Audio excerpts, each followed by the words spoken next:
This week on the circuit. When you think nuclear, you may be thinking this.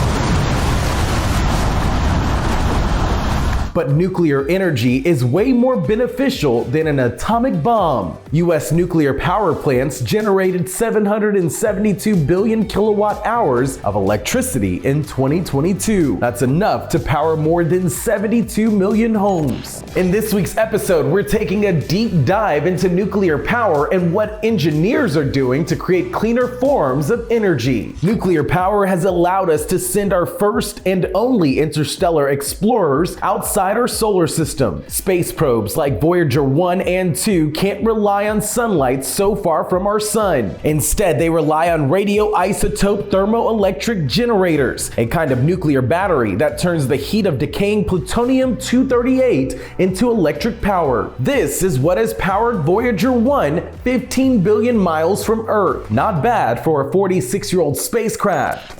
Also, in less than 4 years, NASA could be testing a nuclear rocket in space. Under the $500 million Project Draco, NASA and DARPA envision a nuclear reactor that would heat hydrogen to 4,400 degrees with the hot gas shooting from a nozzle to generate thrust. The hope is to make it to Mars in about half the usual time. In this case, that's 3 to 4 months. Nuclear is also at your local hospital. It's called nuclear medicine. It's used in PET scans, for example, which uses radioactive substances to show changes in the organs and tissues and how those structures work. A simple sugar is injected into the bloodstream and it gives off energy in the form of gamma rays wherever it accumulates in the body, and the machine picks up on the radioactivity. Physicists and engineers at the University of Washington built the first PET camera in 1973. The U.S. Department of Energy found that hundreds of coal power plant sites could be converted into nuclear plant sites. One company, Holec International, says it can do just that without tearing them down.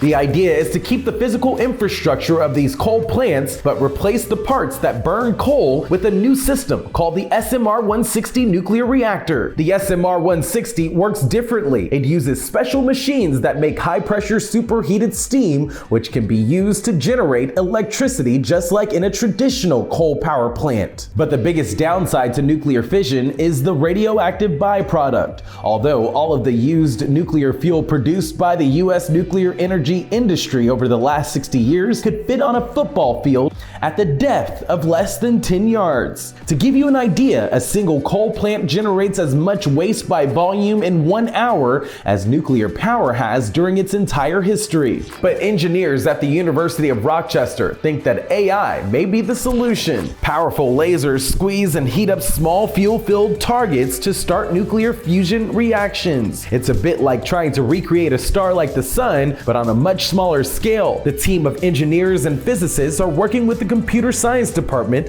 and Hewlett-Packard to create a machine learning model that can come up with a higher performing design with the databases from their laser laboratories. That's all the time we have for now. We'll see you right here again next week at Circuit News TV.